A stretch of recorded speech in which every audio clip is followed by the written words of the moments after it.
Thank you. What's up?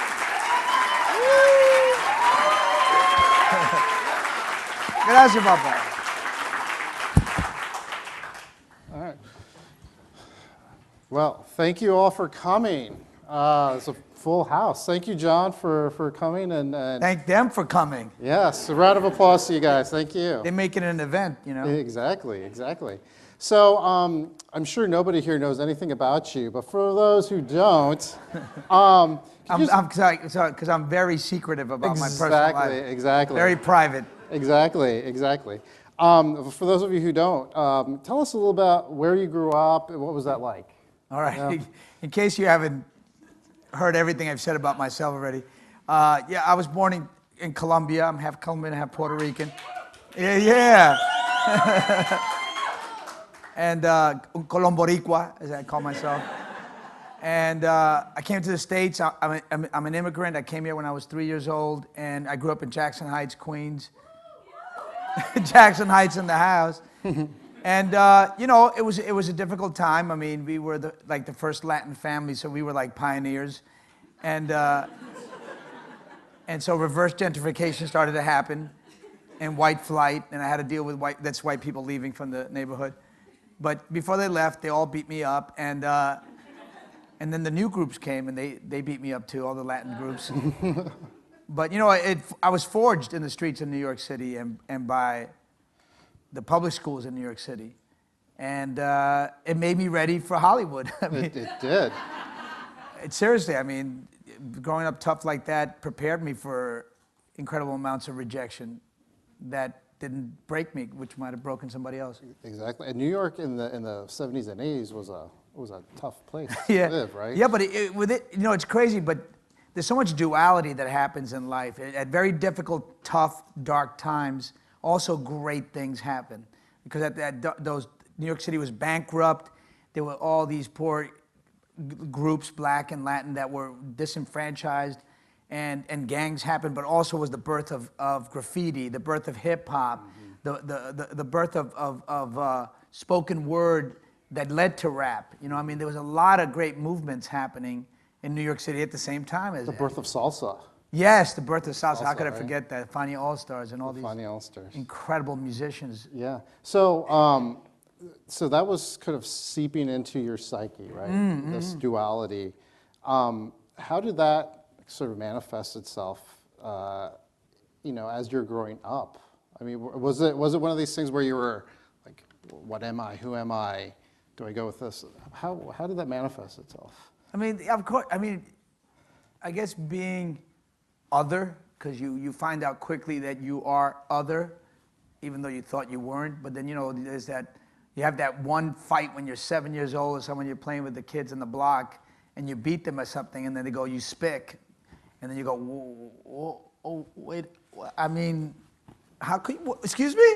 And then you start to realize, oh my God, they see me as other, I am other. And then all of a sudden you start pulling away, and you like, your body leaves and goes up into the atmosphere and looks down, you go, you are different than everybody else. And you have to try to start figuring out how you belong, how you identify, who do you identify with, what parts do you want to identify from the oppressive group, and what parts you want to reject, and you start creating your own identity, and that's what started happening for me. Luckily, I grew up in New York, so I grew up with huge groups eventually of Puerto Ricans, Dominicans, Cubans, Ecuadorians, Colombians, Cubans, Argentines, Chileans. Everybody was there, and it was wonderful, man. And it really informed me, and I started to see, wow, Latin people are intellectual, they're funny, they're capable, they're savvy, they're worldly, and every image that I was getting from the media, which was the opposite,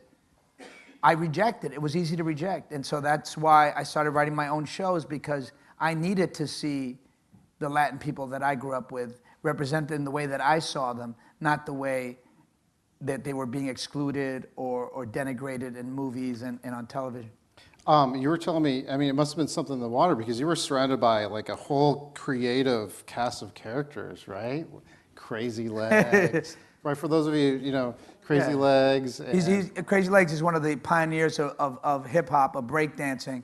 Yeah, I mean, New York was wild, man. I mean, Crash was one of my classmates. He is one of the pioneers of graffiti, and he's the first to take it and turn it into a real art form because he started doing it on canvas.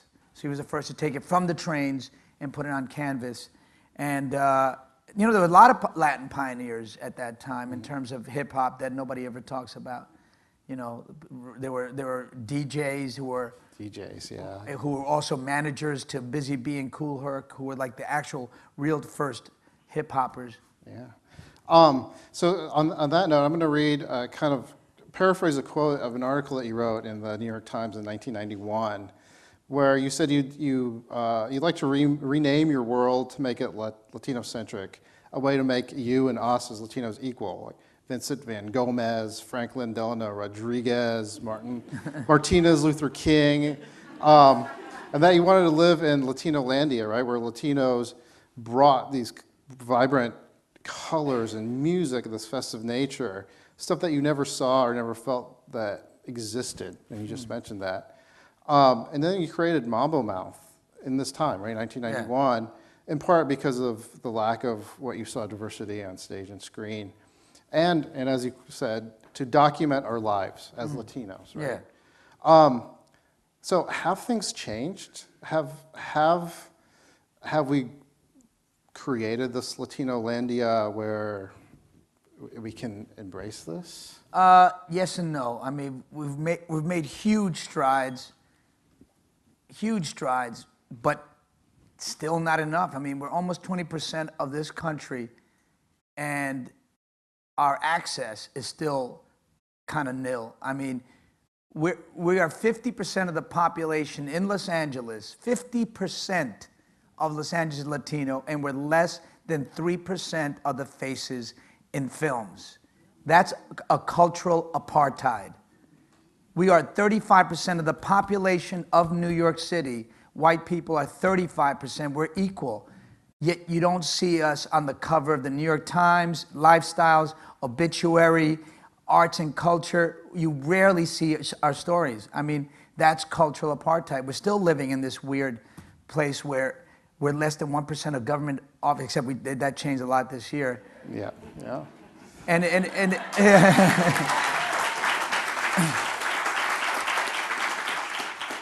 I mean, we have the talent, we have the ability, we just don't get the access, and it's not going to change until we have people who are making the decisions. The reason Lin-Manuel and I are successful on Broadway is because there are no gatekeepers. There are nobody's telling us that our stories don't matter, that nobody's going to care, that they're not important. Because if I try to do my shows to a network or a studio, just go, who's going to see that? Or Lin-Manuel pitching Hamilton to a studio executives, well, they didn't speak rap in the 1700s. Wait, George Washington is going to be black and Hamilton's Puerto Rican? I just don't see it. And it would have never happened, But on Broadway, all you got to do is write it, produce it, and boom. And then history's made. History is made. So speaking of history, so, you know, your Broadway, it's very powerful. And we were talking earlier about sort of the long legacy of Latinos on Broadway. So who kind of inspires you? Where did you learn that, you know, the stage is where I can do this? And how did you who did you learn from to craft it? Well, I guess it was trial and error. I mean, it wasn't like a choice. It was just that I pitched all my stuff to TV and movie studios, and it just, you know, I would get ridiculous things considered Hollywood wisdom. You know, like, you know, Latinos don't want to see Latinos. I go, excuse, what? Who do we want to see? I don't know. I mean, Dutch people? I don't know. I love them, but I like to see a brown face now and then, you know? I mean, Latinos don't like to see feel-good movies. I'm like, what? We just want to see depressing shit like the rest of our lives? No. I mean, that's what I would get. And I was like, I was just, you know, always rejection. So I started writing small little pieces that the only place that I could put them on was in the performance art spaces in New York that accepted me. And I would put my pieces up, and it was mostly white audiences at the time, but I was still telling my Latin stories, you know, as if the Bible was written by Latin people, the West was unconquested, the unconquest of America. So I would do all these little pieces, and then eventually I had these characters, and they still didn't believe in what I was doing, but Wynn Hadman at the American Place Theater, who I love and respect, but he put me in the hallway of the theater with 70 fold-up seats, and I had to be done before the real show came on. And so I do my show on a platform, you know, way half the size of this, and all of a sudden the reviews in the New York Times came, and then there was Al Pacino in my house, Arthur Miller, John Malkovich, Olympia Dukakis, JFK Jr., and they were in this tiny little space in the hallway of a theater, and then that's how the gates opened for me, and then all of a sudden I was able to find an audience, and when I went on HBO was when the whole game changed, because now Latin people could find me across the country, and they knew that we could tell our stories, and that our stories had validity, and that we could talk to each other. And all of a sudden, when I did Spicorama, boom! I went to Chicago and sold out, and it was really life-changing. Yeah, it's really interesting looking back, sort of a trajectory of Latinos in entertainment, right? The 90s is when you had your shows are coming out. You had J-Lo, and you had Edward James Olmos, and you had you know, all these fantastic things happening.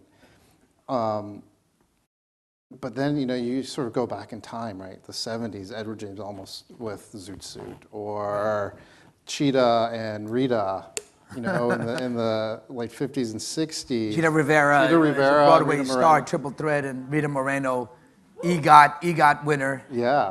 One of the few EGOTs. You know what an EGOT is? Oh yeah, look at y'all. That means when somebody wins an Emmy, a Golden Globe, an Oscar, and a Tony. Yeah. She's powerhouse, right? Yeah, yeah. And then further, you know, in the golden age, quote unquote, golden age or bronze age, with Del Rio and further back Navarro, and they all kind of have this moment in history where the relationship as Latin is different, right?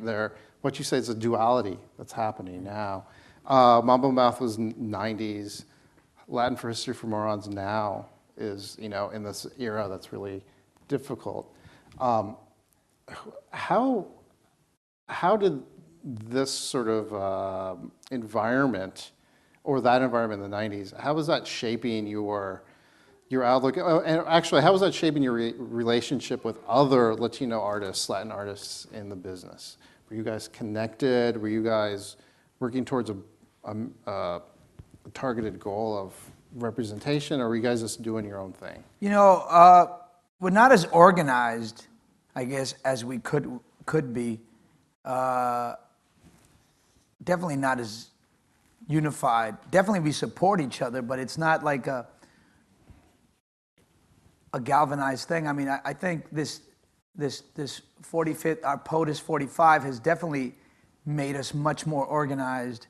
Some of the positive things out of this administration has been the galvanization of Latin people wanting to speak up, acting up, and resisting. And I think that's brought us much closer together, because I am much more in contact with America Ferrara and Gina Rodriguez and performers who are activists who want to make a difference, with Lin-Manuel as well, doing that beautiful song for Puerto Rico, and it's made us all become more active and more politicized.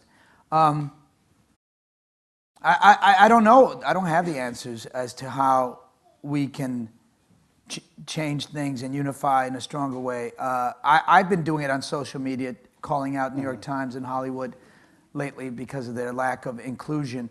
Not lately, What? since the 90s. Yeah, but now much directly to them, because I can at them. Yeah. So anybody I can I at. So I at the Hollywood studios, when I can find their Twitter, I find the Hollywood executives and go, the only way this is going to change is when you have Latin staff, Latin executives who are making the decisions. And that's the only way it's going to change.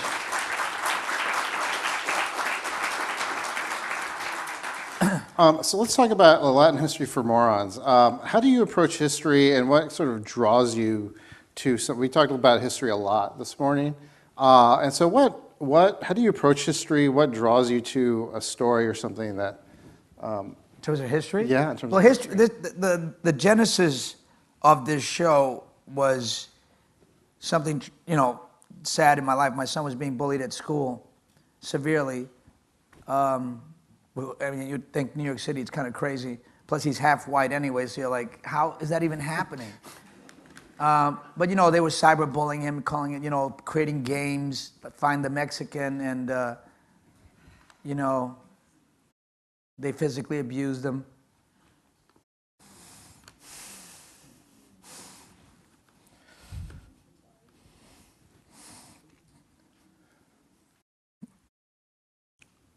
I'm cool. But he's a strong man. And so I created the show for him.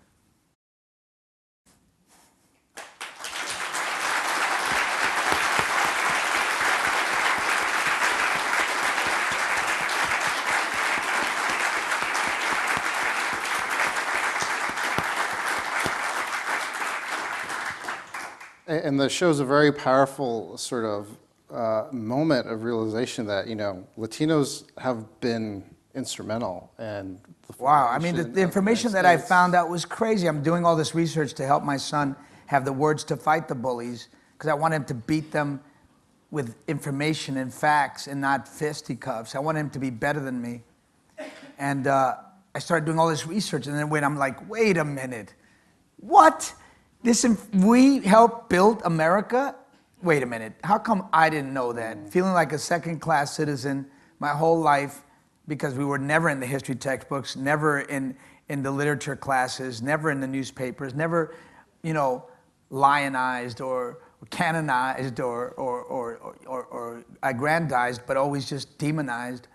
So I started learning that we're the second oldest ethnic group in the United States after Native Americans. We're the only ethnic group that has fought in every single war this country's ever had. We're the most decorated minority in every single war. And I'm talking about the American Revolutionary War. 10,000 unknown Latino patriots fought in the American Revolution.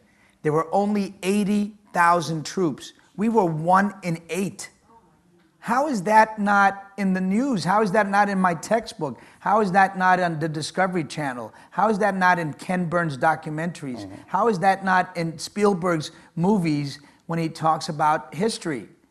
And then we had General Bernardo Galvez gave 3,000, had 3,000 troops of Mexicans, Cubans, and Puerto Ricans, Native Americans, and freed slaves, and they freed all the South from the British. He gave $70,000 worth of weapons to George Washington and the troops. And Cuban women in Virginia sold their jewelry, their hoop earrings and door knockers to feed the patriots. So we too are the sons and daughters of the American Revolution.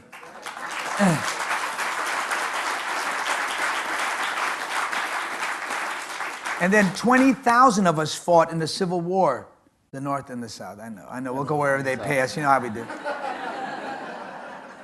But we had the first Admiral, David Farragut. We had officers who were Venezuelan and Chilean in the Civil War. And then we fought in the War of 1812. I know nobody cares about that war, but we fought in it. French-American Indian War. We were in every single war, and we were the most decorated minority in those wars. In World War I, 30,000 of us, which is, I think the number is way off, but I'm going to fix that shit. I think it's close to 150,000, but I have to work on that. But there were so many purple cross winners, Guerre de la Croix, whatever.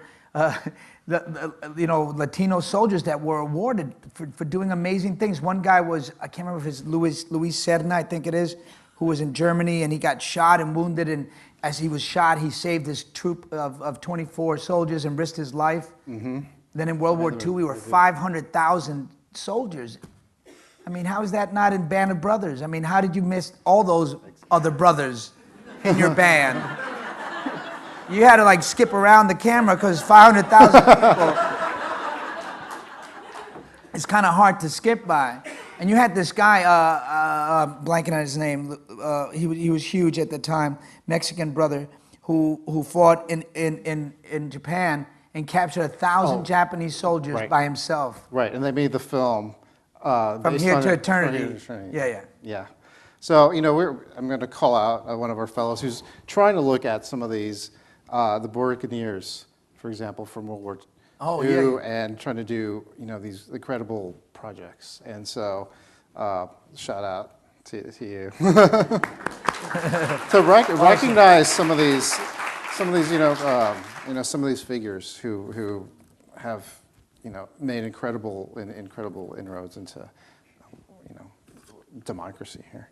I'm going to switch gears. So you've been doing all this history, looking at all this stuff, and when I was a kid, I used to reimagine if I were in a time machine, I'd go back to the pre-Columbian days, right before European contact, and then see like how did that contact change? What was everyday life like? Do you ever think that way? Think that of way? Course, where you're going to go, and where would you always go? think how if I was in a time machine, I could go back right before the conquest. Yeah. I would love to be there, see what these incredible civilizations that were. The Incas were bigger than most empires of the time, bigger than the Ming Dynasty, bigger than Tsarist Russia. They pioneered socialism successfully before Karl Marx. They had a binary code before our computers. I mean, they were I think, the largest empire in history. Mm-hmm. And the Aztecs and all the things they accomplished. I mean, yeah, I would like to have been there. So is that the period you'd like to travel back in time to? 1400, before 14, I'd like to go to 1490. You're right, exactly, 1490. You have to set that clock right, because you could make a mistake and go some time that was wrong when the Mayans disappeared and then I'll disappear or something. So what was your process for writing this? Libraries, museums. Go through a little bit of your process for writing it, and then your interesting process for workshopping and drafting it. Yeah. I mean, it's pretty unique, I think. Well, I've always been a ghetto nerd, so books have always been my best friends, and they were, again, during this process, was books, you know. Eduardo Galeano's book, which every Latin parent should read, called Open Veins of Latin America. It's a masterpiece of information. It's only 300 pages, but you have to read every paragraph like 15 times. It's so dense. And I use that. I was the Howard Zinn's People's History of the United States, which is a brilliant book, demystifying history as told in American textbooks. He's showing the real side of what really happened. And then 1491 and 1493 by Charles Mann, which is brilliantly written, so detailed, so much information, and so well written, and shows the empires, like the power and the magnitude and the advancement that they had, and then the destruction of it, and the continued destruction of Latin countries and exploitation. That's why we're not first world yet, because of, you know, exploitation, basically. Anyway, so I use that. I use the internet. Hispanic Pew Research is amazing for, like, details. She's got to go to the bathroom. I'm sorry. No, it's all right. Go handle it.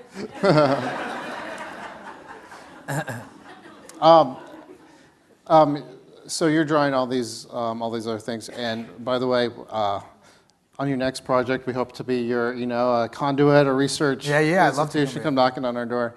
But actually, talk a little bit about your process for creating this script. I mean, you know, open up the curtain a little bit, reveal a little bit of the secret. How does it work, and what was that process like? Well, I always find something that's troubling me, some trauma in my life, and then I create a show around it. That's what I do. You know, my art is my therapy, and so this one was about my son, and so I first started with workshops at Berkeley Rep Theater, and then I scripted, and then I started testing it out in the comedy clubs, and all across America. And at first I was so in love with the history, and I thought everybody else will be too. but they weren't. So the comedy clubs kept demanding that I put more personal stuff. So I had to start like juggling the ratio of personal stuff in history.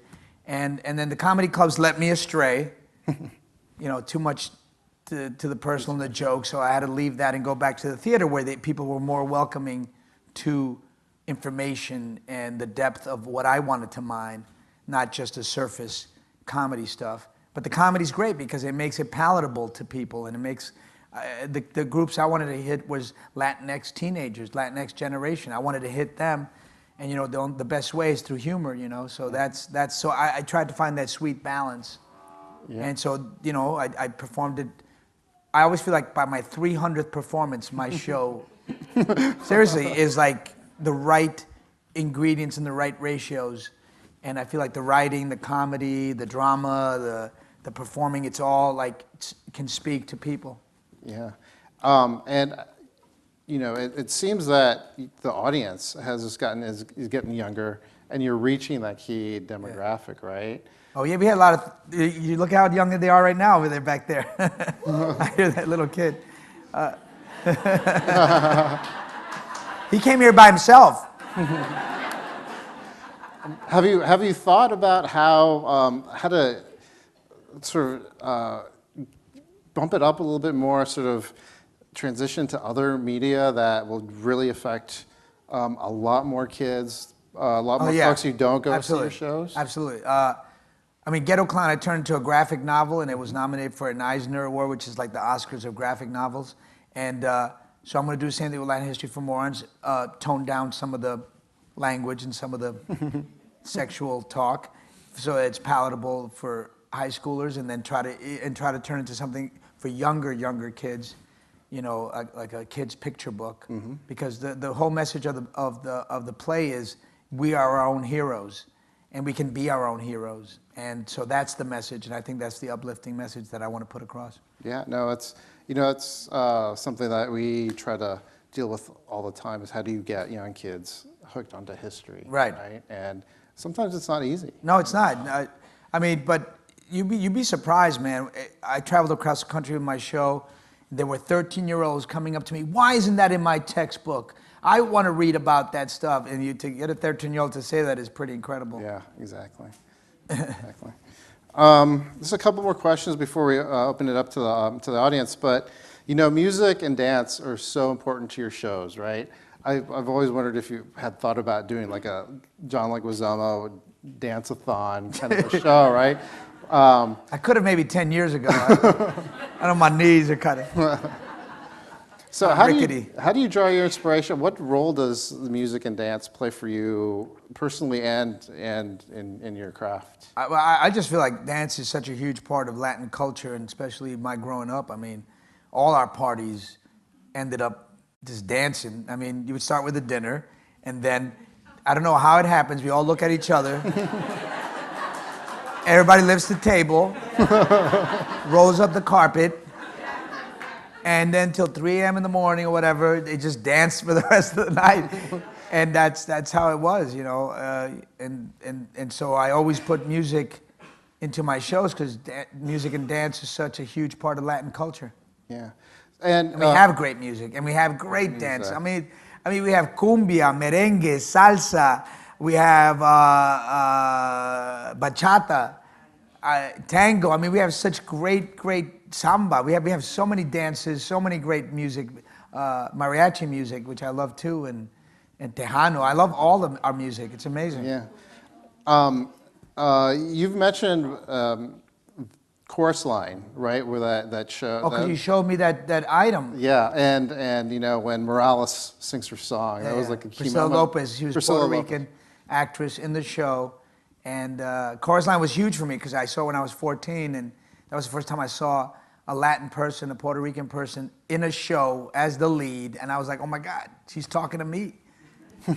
She wants me to be me, and I could be me, and it just opened the doors to me to believe that I could be on stage too. And her name is Priscilla Lopez, and she wrote, well, that show is good and bad. It had some bad to it, which they took all the actors' stories and basically stole it from them and didn't pay them or give them credit.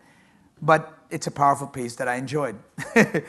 And I met Priscilla Lopez, and I thanked her for passing the baton on to me. Yeah. So in the scene, she has 2 numbers. Morales is her character's name, Diana Morales, and she sings a song called Nothing, which is kind of ironic, right? Because she feels nothing when she's singing about her acting coach, I think. Yeah, Feels nothing. acting teacher. But obviously you felt something. It was like bolts, right? It was ironic. I felt everything. I felt like, wow. And I didn't even see the whole show. I second acted it. That's right, the second act. I couldn't afford it. It's a thing you did in New York where if you couldn't afford a show, which I couldn't, so you come in with your best clothes and you find a playbill on the floor, and when the second act people come out to smoke, you run inside and hide in the bathroom, and then you run to the empty seats. And that's how I saw it. For the kids, I saw a lot of shows like that. For the kids watching, don't try that at home.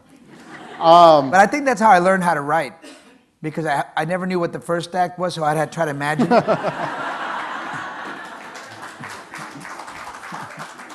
So have you thought about incorporating even more music in your shows? As a matter of fact, I have. I've taken a page from Lin-Manuel. I'm writing a musical, and it opens up at Berkeley Rep. Yeah. Fantastic.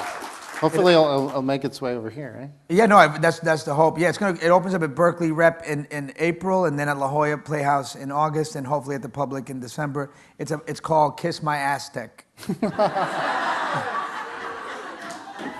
About the Aztec conquest, but it's like more like it's stupid, like the Book of Mormons, Okay. like really silly, really funny. Hopefully, you'll be the judge. Well, thank you. So today was kind of a historic day here at the Smithsonian for us. Oh, yeah. They just opened, or there was a donation ceremony for a brand new Latino gallery that's going to open up here in this building. Woo! Yeah.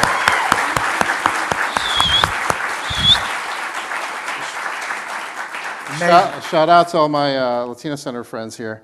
But, that got me to thinking, well, this is a perfect opportunity to get some more of these stories, but how do you see museums helping you get your message that the show's trying to convey? How do you see museums helping, how can we help you help them? Yeah, well, I think it's long overdue that we have a museum celebrating Latin contributions and Latin struggles in this country, because we've been here since the beginning, and to not have that celebrated makes us very vulnerable in this country to a lot of demonizing, to a lot of violence, to a lot of different things that power grabs, lack of inclusion. Because why should they include us if we haven't earned our place? But we have, more than most groups. And items and objects solidify that contract between us and America. The items in the museum are proof. They're not just me talking. Somebody think, oh, he's just telling this story. No, if you have an item, you have Jovita Idar's newspaper that she printed. She was an activist in the late 1800s and 1900s. She was a journalist, an activist, owned her own newspaper in the Southwest, protecting the lynching of Latino children in that area, where they lynched hundreds of Latino children. So you have that item. I'm not just saying that. That's a fact. That's a fact. And that's why a museum is so important. And that's why a museum for Latin people is so important, to have those items that can't be refuted. How are we doing on time? You got to go somewhere? Yeah.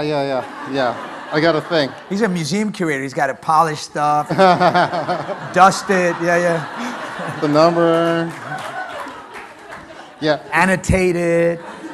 My boss is here, so yeah. I got a lot of work to do. He showed me amazing stuff. I got to get a private tour back there. Saw Babe Ruth's, one of the balls he signed. I saw Roberto Clemente's uniform. It was amazing. Yeah. I had another question. Let's see. What about that question? It was a quote from you, and I'm just trying to find it. Oh, okay. So in your show, you say, and I quote, "I am Chavez, I am Cespedes, I am Menudo, I am Sotomayor," right? Big heroes. But then I say, but I am not Ted Cruz. But I'm not.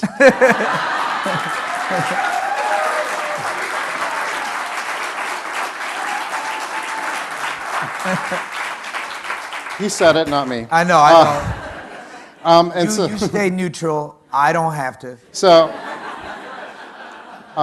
we carry these figures, right? These the hopes and dreams of everybody, and we're all different, right? But yet we are all we all have a We're all the sameness. same. We're all the same. The human experience So- doesn't change because of your color, your skin, or your religious background. It doesn't change because of your sexual preference. It doesn't change. We all have the same human experience, and we're all human beings. I mean, there is no difference. So how can entertainment help us overcome this? Help us overcome this whitewashing? Entertainment is different. I'm not an entertainer. I'm an artist. There's a big difference between entertainers and artists. We need our artists. We need our entertainers. Entertainers just make you feel good. Artists, we bring up the difficult questions. We ask the questions that dare not be asked. We put ourselves on the line. There's a risk, and that I'm willing to take that risk. Not everybody is, and I hold artists in a very different place, and entertainment artists are two different things. Two different things. Yeah.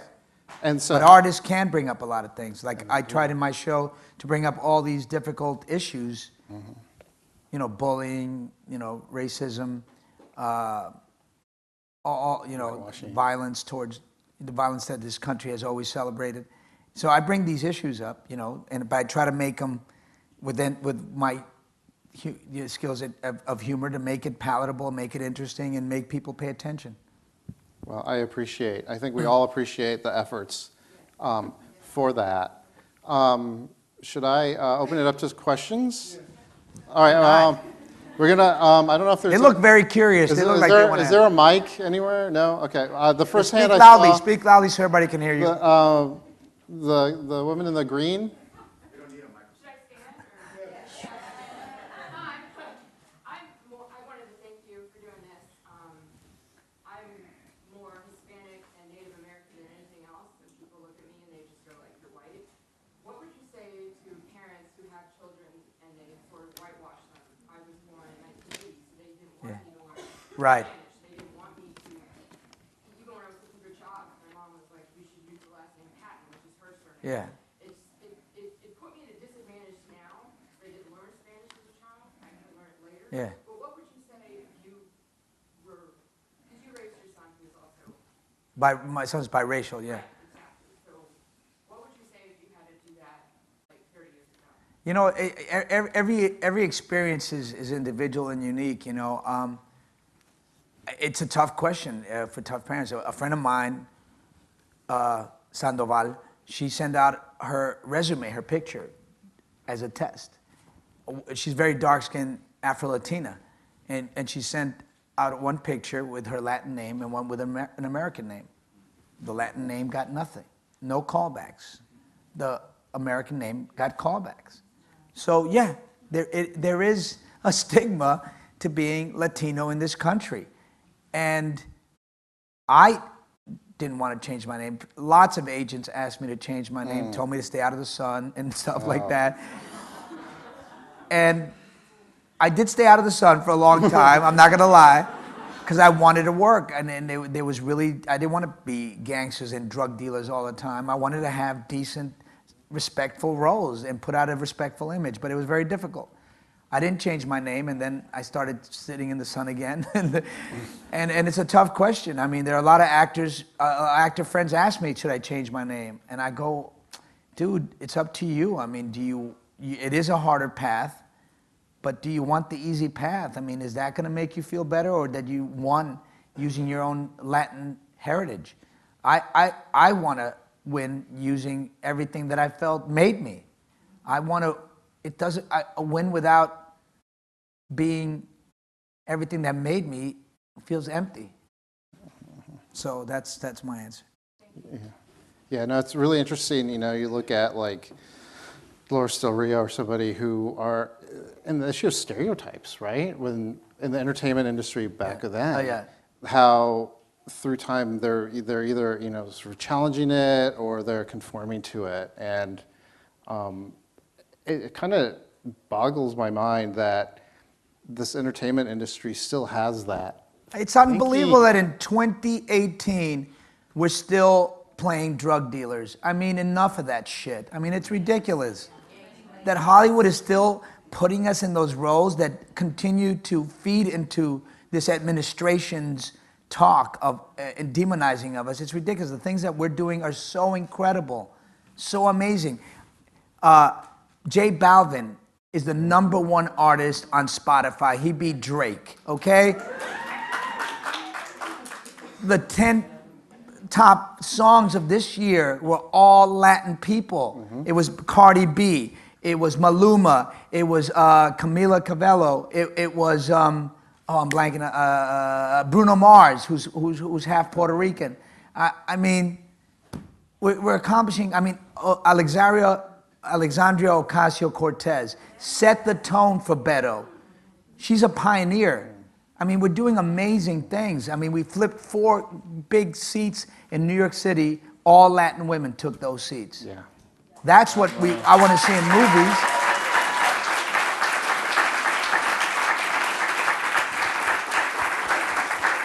That's what Hollywood should be making movies about. Alexandria Ocasio, about, Cardi B, make those movies. Yes, you in the blue there, yeah. Wow, this is amazing right now. Okay. So, I'm Annie. I grew up on the West Coast. I'm Colombian, Bogotá. It was a very interesting experience for me growing up on the West Coast versus the East Coast, as I've learned. So, anyway, I just want to say, speaking of film and all that, and how to change the tone, how would you, what would you say to somebody like myself who's trying to kind of go into that theater slash acting slash artistry expression comedy? Like, it's different now. I would think than it was before. Oh, yeah, definitely. What would you say to somebody, or how, I think you're born in a very lucky time, because there are a lot of venues now that have no gatekeepers. You know what I mean? If you go try to still make it in Hollywood, we're still less than 3% of the faces. I mean, how many Latin superheroes do you see? How many Latin leads do you have? I mean, we have the talent, we have the knowledge, we have the skill. We're not being cast. But you go to theater, you go to your small local theater, you go on your social media. You have all these Latin comedians and Latin artists getting millions and millions of views and hits on Instagram, on Facebook, killing it, and getting, great sponsorship. So go on your social media, film yourself. I mean, the beautiful thing about this digital age is that it's democratized, and it's going to keep democratizing Hollywood and all the venues and all the acting and all the storytelling and all the arts. It's going to democratize it because people can go see what they want to see, and there is a hunger for Latin stories. Look at the success of Lin-Manuel's show. It's half Latin, half black, and everybody wants to see it. White people too.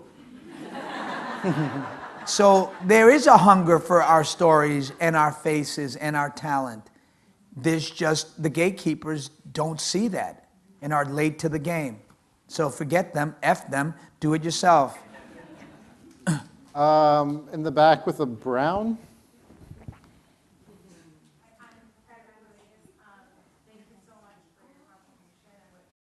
Thank you.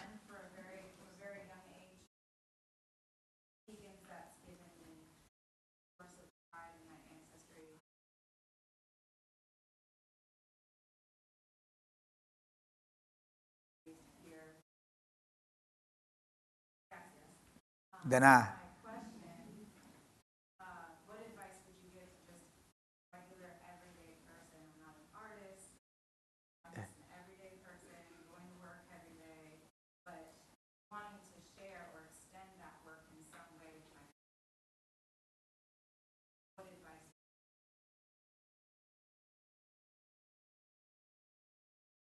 There's lots of ways depending on what you want to do. Create a salon, you know, like old school artists used to do.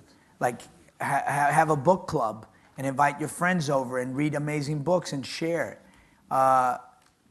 Sponsor some artists in your community that needs sponsoring, that needs a venue, that needs money to do their short, to do their film. Read as many books about Latin culture, support Latin product, support Latin literature, support Latin artists, musicians. I think those are great ways. Or become an activist yourself. I mean, I supported this woman, this Colombian woman, Cindy Polo in Miami, that just flipped a Republican seat in Hialeah, and we flipped it blue. And she was just a mom, and she just was appalled at what was going on in her community. And she goes, you know, I got this kid, you know, I don't know what to do, but I need to do something. And she became activated, and she went out there and fought really hard and won. So that's another great way of doing it. Contact your local museum and tell them you want more. But do Latino those history. salons. I think those book clubs, those salons where you invite people, have them invite them and have performances in your house. That's how, you know, that's how basically I started, because I was performing in performance art spaces, which were the only places that liked my material the way it was, and it was somebody's living room. Ellie Covan would open her door, was on the first floor. She'd turn her living room into a performance stage. We would dress up in her kitchen. There would be a couple of seats, people would stand, and we would perform for like 20 people. Are there any of those characters that's kind of still from those early days up to now that still kind of bubble their way up to the surface? Oh yeah, I saw Ellie Covan came to Latin history. You know, No, I mean the characters that you play. Oh, that I did back then? Yeah. No. I moved on. I'm a different person than when I was back then. I'm interested in different things. The lady with the Puerto Rican flag. Oh, yeah. How you doing, my man? How's it going? Andres. Nice to meet you too, man. First, I wanted to let you know that when I studied politics in college, you were in the textbook. What?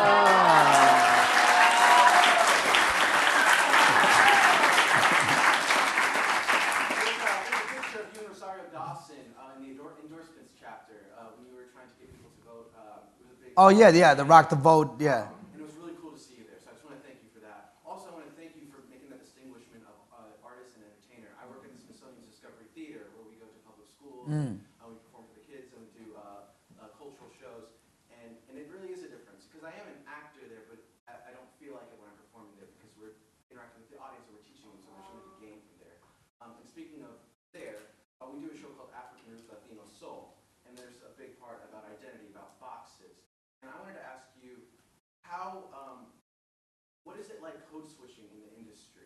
We do it in our everyday life. Yeah. White, black, and the industry is a much bigger animal. Can you talk a little about that? Code switching, and that's a great question about how I do it in Hollywood. I mean, definitely. Obviously, you know, when I'm hanging out with my friends, I sound very different. I mean, and if I have a drink, forget it. I'm like.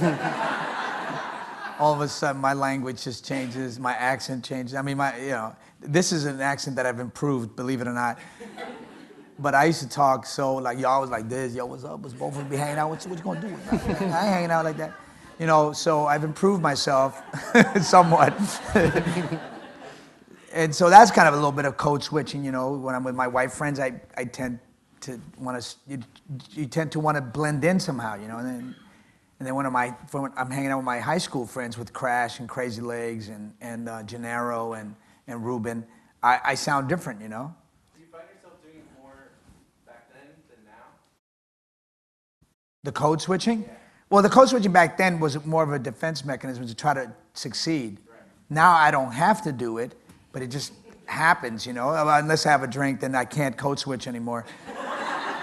And then, you know, the F's start flying and I start saying, you know, both, south, and that starts to happen. I mean, it's a shame that we have to code switch so much, you know. But, you know, it's a survival tactic, you know, like naturally happens.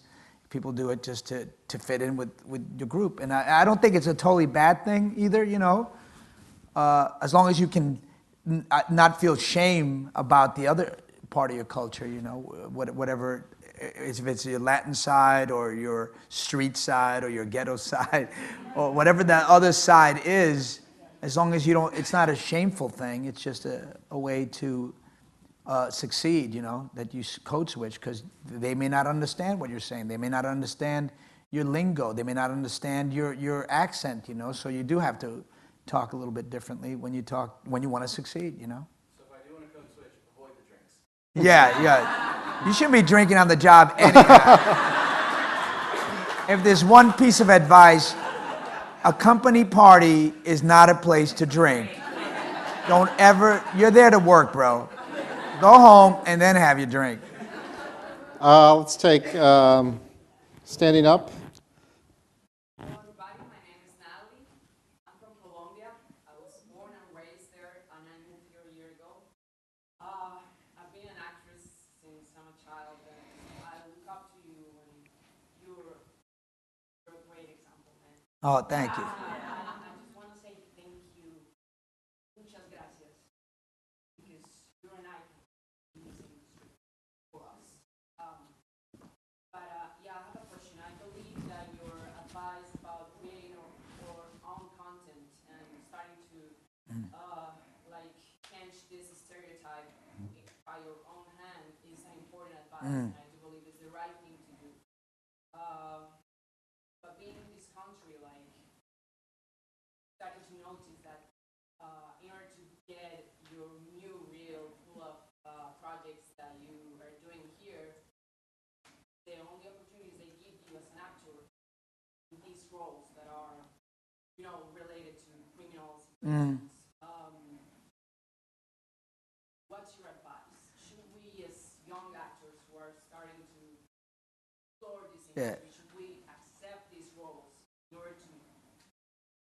Yes, accept the role, but use it as a weapon to change, you know, use the role to get somewhere so you can then affect the change.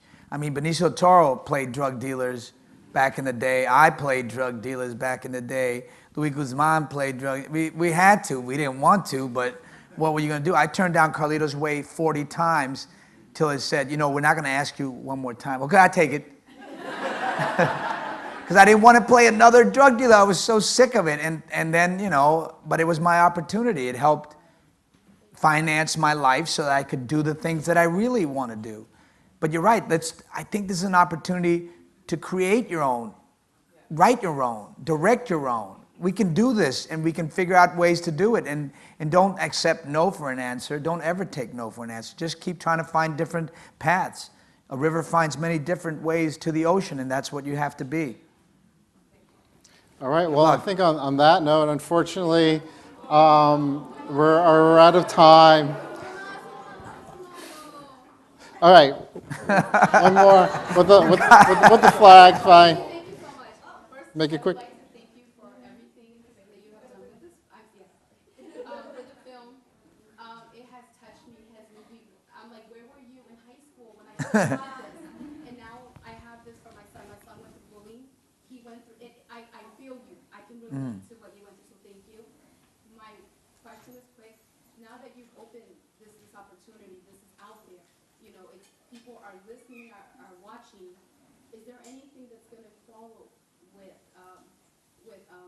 Latin American history for Morons? I think things are happening. I mean, they really are. I've been doing my show now for 4 years across the country, and I feel a change.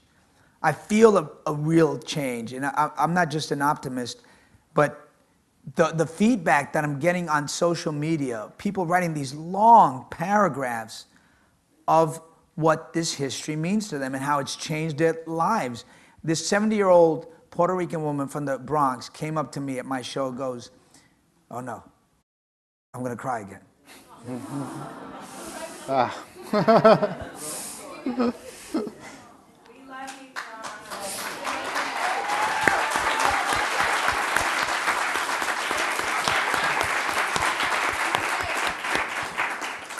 She said she felt like a second-class citizen till that night.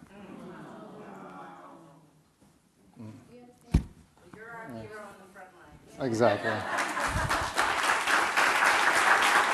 Well, on that note, I think we should close up. I want to thank you, Mr. Thank you. Leguizamo, for coming. My pleasure. Thank all of you.